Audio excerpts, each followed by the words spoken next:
Hi, what a wonderful first day of the Economic Inclusion Conference 2022. It has been a tremendous day of information sharing and learning about economic opportunity and how we can spread that in a more equitable way.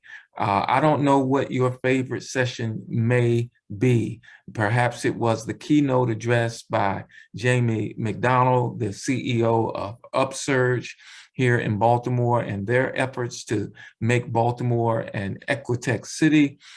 It may have been Hope Mims, who is the chair of the center's Alumni Advisory Board and her role as CEO of Mims Realty Group. It may have been the information from the members of the Century Foundation team and the Urban Manufacturing Alliance in their collaboration in the Industry and Inclusion Project that is underway to bring about racial equity in the manufacturing sector. I mean, it was so much information from many of our partners and those with whom we have relationships and have developed relationships over the past year.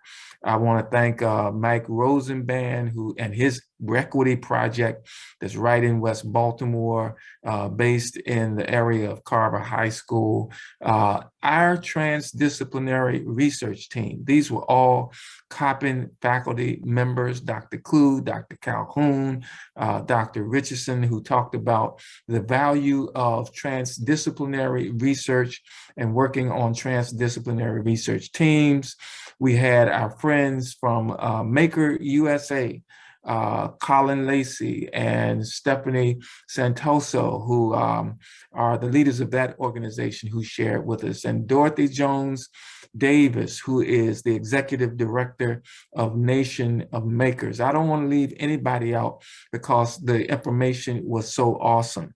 Also, our ecosystem influencers, Emma Willis, who is the CEO of Ventures Noir, and James Artis, who is the Chief Strategy Officer of GPS Speakers.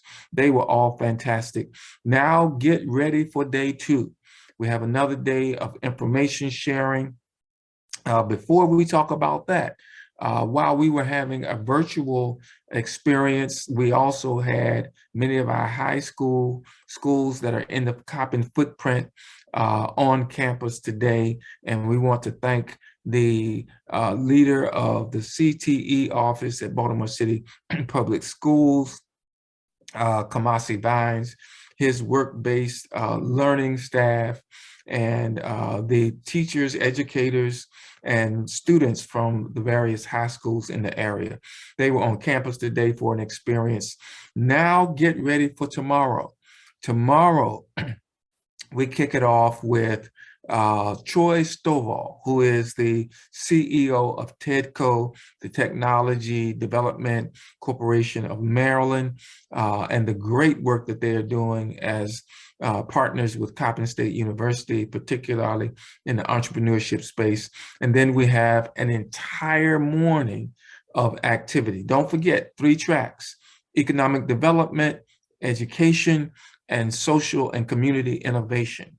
There's activity in all of those areas, and it will be information that you can carry forward and that is going to help you advance your objectives in whatever sector you're in, and whether you are in academia, the corporate sector, the community, nonprofit sector, wherever you are. This information is going to help you. Don't forget, it's coming straight from the Center for Strategic Entrepreneurship in the College of Business on the campus of Coppin State University.